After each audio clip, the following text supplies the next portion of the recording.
मैं राजस्थान से हूँ। मुझे मोहिनी मैम से बात करके बहुत अच्छा लगा और मेरी प्रॉब्लम सॉल्व हो गई मोहिनी मैम से बात करके।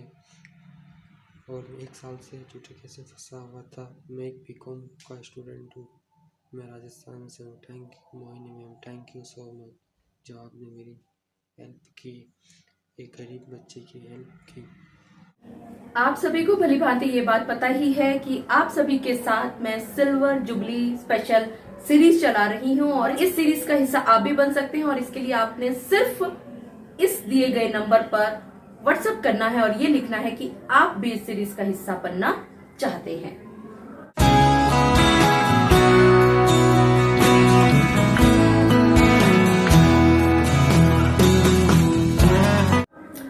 मैं एडवोकेट मोहिनी मोना आप सभी का पुनः स्वागत करती हूं और आप सभी देख रहे हैं अपना पसंदीदा चैनल मोहिनी मोना एडवोकेट।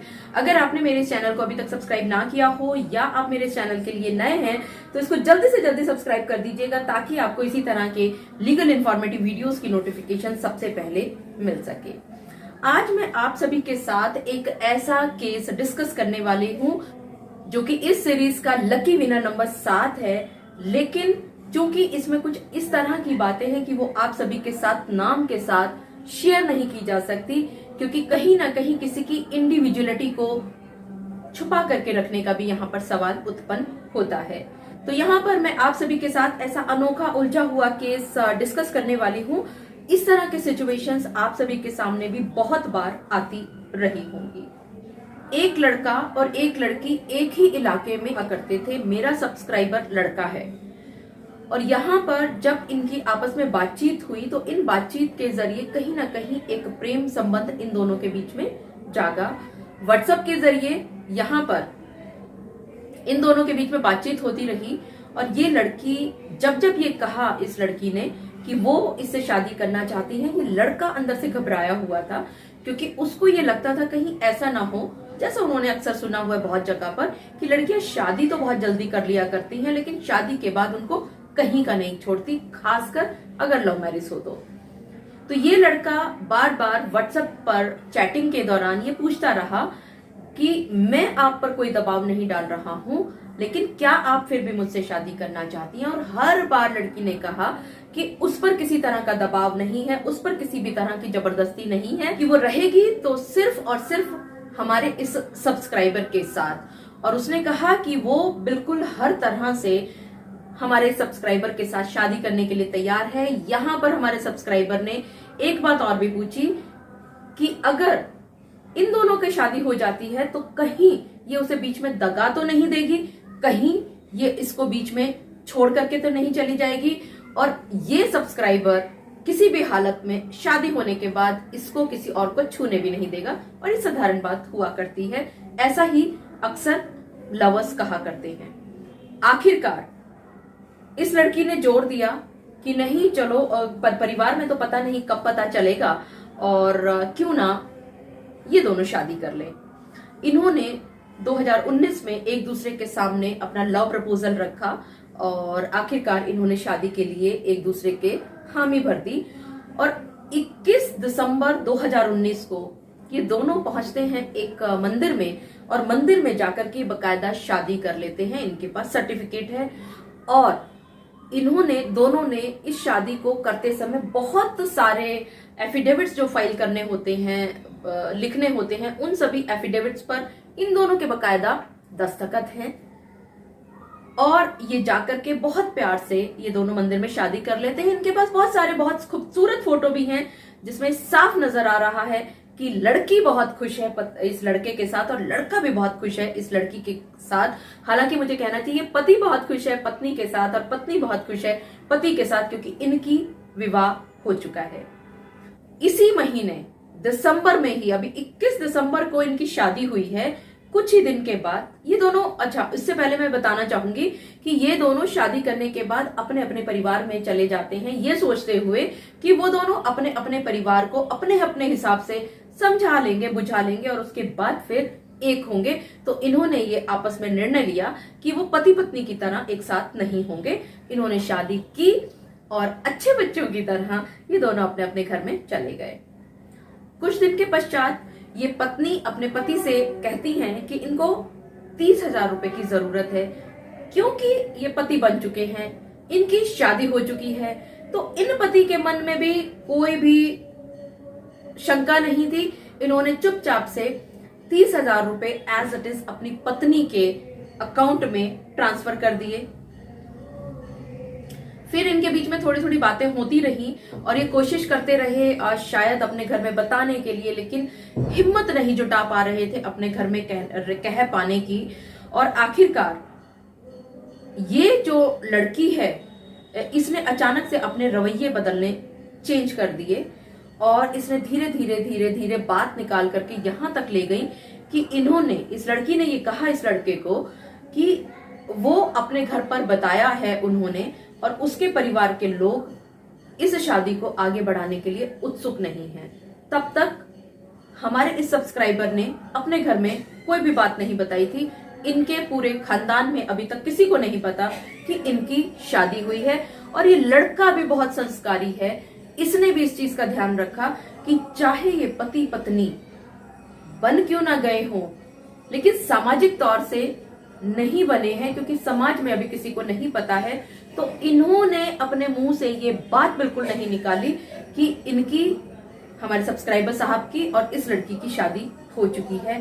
खैर, इस लड़की से जब, हाँ ये मैं आपको बताना भूल गई कि इनके संबंध थोड़े से खराब कैसे होने शुरू हुए, क्योंकि ये लड़का भी नहीं कमाता है। तो इसने जब अपने पैसे वापस मांगने चाहे तो इस बात पे इन दोनों की तनातनी हुई है, मतलब बातें बिगड़नी शुरू हुई हैं। और आखिरकार इसने साथ में ये भी बात मिला दी कि इसने अपने परिवार में, यानी लड़की ने अपने परिवार में बताया और इसके परिवार ने संबंध आगे चलाने से मना कर दिया है। तो 3 फरवरी 2022 को इन दोनों के बीच में एक संबंध विच्छेद पत्र बना दिया जाता है, यानी कि ये दोनों की शादी हुई है और उसके बाद अब ये संबंध तोड़ रहे हैं, इस तरह का एक लेटर बना दिया जाता है और उस लेटर को नोटराइज भी बकायदा कराया जाता है। अब इस संबंध विच्छेद जो पत्र है उसमें लड़की और लड़के दोनों के साइन हैं, विटनेसेस भी हैं, अंगूठा भी लगा हुआ है। और यहाँ पर ये बात बहुत क्लियरली लिखी हुई है कि इन दोनों पति और पत्नी की जो शादी है वो 21/12/2019 को हुई थी, लेकिन अब इन दोनों ने आपसी समझौते के तहत अलग होना स्वीकार कर लिया है और अब इन दोनों का आपस में कोई संबंध नहीं रहेगा। लड़की स्वतंत्र है अपने निर्णय लेने के लिए और लड़का स्वतंत्र है अपने निर्णय लेने के लिए। हालांकि आप सभी को पता है कि स्टैम्प पेपर पर इस तरह लिए गए तलाक की कोई कानूनी मान्यता प्राप्त नहीं है। तो यहाँ पर आप सभी को ये भी पता होना चाहिए सब्सक्राइबर साहब की, आज भी आपकी जो स्थिति है वो एक वैवाहिक पुरुष की है।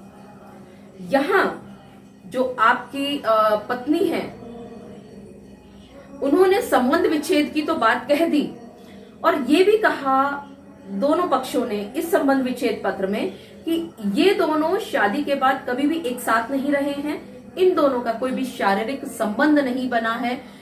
तो इसी वजह से इनके बीच में कोई बच्चा भी अभी तक पैदा नहीं हुआ है, लेकिन फिर भी आपस के व्यवहार में बहुत ज्यादा अंतर होने की वजह से ये दोनों आपसी सहमति से अलग हो रहे हैं। हालांकि फिर से बता दूं, स्टैम्प पेपर पर लिए गए तलाक की कोई भी कानूनी मान्यता नहीं हुआ करती है। खैर, इसके बाद इन्हें कोर्ट में जाना था और कोर्ट में जाकर के फर्स्ट मोशन और सेकंड मोशन के द्वारा इनको अपना तलाक लेना था, लेकिन ऐसा नहीं हुआ। ध्यान से सुनिएगा, 3 फरवरी 2022 को संबंध विच्छेद पत्र तैयार किया जाता है इस पति और पत्नी के बीच में और ठीक 8 दिन के बाद 11 फरवरी 2022 को ये जो लड़की है ये एक FIR लगा देती है। FIR में क्या कहती है ये इस पति के लिए कि ये जो पति है ये इसके साथ शारीरिक संबंध तब से बनाता आ रहा था जब ये लड़की नाबालिग थी। ये इसके घर जाया करती थी और ये इसको कुछ जो पेय पदार्थ है उसमें मिला करके इसको पिला दिया और इसलिए लड़की सुध बुध खो बैठी और इनके बीच में रिलेशंस चल रहे हैं, ऐसा इन्होंने FIR में कहा। और साथ ही साथ यहाँ पर इन्होंने 376 IPC लगाई, 3, 4, 5, 6 पॉक्सो भी इन्होंने लगा दी। इस लड़की को यहाँ बिल्कुल भी इस बात पर शर्म नहीं आई, झिझक नहीं आई, रहम नहीं आई। उस लड़के पर कि जिस लड़के ने इस लड़की की जो स्टेटस है या इज्जत है उसका कितना ध्यान रखा। शादी होने के बाद भी, बकायदा इन लोगों की शादी हो चुकी थी, उसके बावजूद भी इन्होंने समाज में कहीं ये बात को नहीं निकाला। लेकिन ये लड़की नीचता की सारी हदें पार कर गई और आखिरकार ये जो लड़का है, जो हमारा सब्सक्राइबर साहब हैं, इन्होंने ये जो एफआईआर दर्ज की गई थी 11 फरवरी 2022 को, इसमें अच्छी तरह से इन्वेस्टिगेशन कराने के लिए और साथ ही साथ इस झूठी एफआईआर को खत्म करने के लिए गुहार लगाते हुए इन्होंने एक दरखास्त यहां पर लगा दी। और साथ ही साथ इस लड़के ने 482 के तहत हाई कोर्ट में एक क्वेश्चन पिटीशन डाल दी। और यहां पर इनकी क्वेश्चन पिटीशन में बहुत जो मजबूत चीजें हैं वो ये हैं कि ये लड़की 21/12/2019 को शादी कर रही है, उसके बाद ये कभी साथ नहीं रहे। दिसंबर 21 में ही यानी कि 3 फरवरी 2022 को इन लोगों के बीच में संबंध विच्छेद पत्र बनाया जाता है। उस संबंध विच्छेद पत्र में बहुत क्लियरली ये बात लिखी हुई है कि इनके बीच में शादी तो हुई है लेकिन इनके बीच में कभी भी कोई पति पत्नी का संबंध नहीं बना। और क्योंकि पति पत्नी का संबंध नहीं बना तो इसी वजह से ये इनके बीच में कोई बच्चा भी नहीं है। इन दोनों की या इस लड़की के जो साइन की मैं बात करूं तो जब इन्होंने शादी की थी तो शादी करते समय जो सर्टिफिकेट होता है उस पर उनका साइन है, अंगूठा है। जितने भी एफिडेविट बने उन सभी पर उनका साइन है, अंगूठा है। इसके बाद जो संबंध विच्छेद पत्र बना उस पर भी उनके हर पेज पर साइन है, अंगूठा है। और जहां पर ये नोटराइज हुआ उस पर भी साइन है, अंगूठा है। और उसके बाद ये लड़की ये कहती है कि नहीं जी, ये जो सारी चीजें हैं ये तो शायद मैं गलत बता रही हूं। असल में तो ये लड़का मेरे साथ जब मैं छोटी थी तब से संबंध बनाता आ रहा है।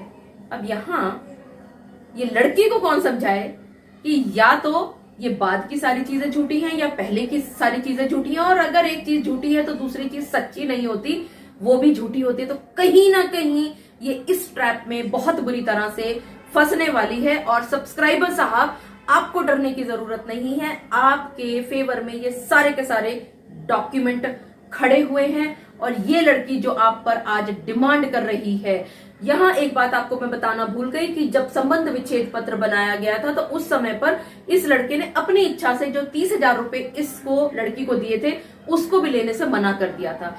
यानी ये पति हर एक शर्त को मान रहा है, लेकिन ये अधर्मी पत्नी, ये झूठी पत्नी नीचता की सारी हदें पार करती चली जा रही है और हथौड़े पर हथौड़े बरसा रही है अपने पति पर। और इसने न जाने कब से अपने दिमाग में ये सब प्लानिंग कर रखी थी, जो जानबूझ करके इसने संबंध विच्छेद पत्र के समय भी अपने पिताजी के साइन नहीं कराए, लेकिन इनके अंकल जी के साइन जरूर हैं इस संबंध विच्छेद पत्र पर। और यहां जो सबसे जरूरी बात है सब्सक्राइबर साहब आपको, कि आपको अपना संयम, आपको अपनी हिम्मत, आपको अपनी ताकत नहीं भूलनी है। और दूसरी बात, आपका हाई कोर्ट में केस पेंडिंग है जहां पर इस एफआईआर, जो इस लड़की ने झूठी एफआईआर की है, इसको क्वेश्चन करने के लिए 482 आईपीसी के तहत जो आपका पिटीशन पेंडिंग है, वहां पर जैसा मैं आपसे जब दिन में बात कर रही थी तो आपने कहा कि आप तारीखों पर नहीं जा रहे हैं आप सिर्फ और सिर्फ विश्वास कर रहे हैं अपने वकील पर, आप सिर्फ और सिर्फ विश्वास कर रहे हैं ईमेल्स पर या ई कोर्ट्स में जो ऑर्डर्स हैं सिर्फ उस पर। तो आपको मैं एक बात जरूर कहूंगी, आपके वकील साहब जरूर आपके लिए बहुत अच्छा कर रहे होंगे, ये मैं दिल से कहती हूं। और मुझे मालूम है आप जैसे सच्चे इंसान का साथ वो जरूर निभा रहे होंगे, लेकिन फिर भी वकील तो आखिरकार इंसान ही है। वकील को नहीं पता वो सारी घटनाएं कब कब कैसे कैसे हुई, क्या आपने कहा, क्या उस लड़की ने कहा। लेकिन जिस समय पर कोर्ट में जिरह हो रही होती है तो जज साहब का नहीं पता होता कि वो कौन सी बात कब पूछ लें, और वकील साहब सिर्फ उतना ही जवाब दे पाएंगे जितना आपने उनको बताया होगा और जितना उनको याद रह गया होगा या पिटीशन में लिखा हुआ होगा। लेकिन आपको कोई भी चीज बताने के लिए, जवाब देने के लिए आपको सोचना नहीं है, आपको पेजों को पलटना नहीं है, बल्कि आप खुद ब खुद सच्चाई अपने मुंह से बता सकते हैं और अपने वकील साहब की सहायता कर सकते हैं। और आपके वकील साहब जितनी मजबूती से आपका केस कर रहे हैं, उससे कहीं ज्यादा मजबूती से और ज्यादा जवाब दे पाएंगे हाई कोर्ट में जस्टिस साहब को, अगर आप उनके साथ खड़े होंगे।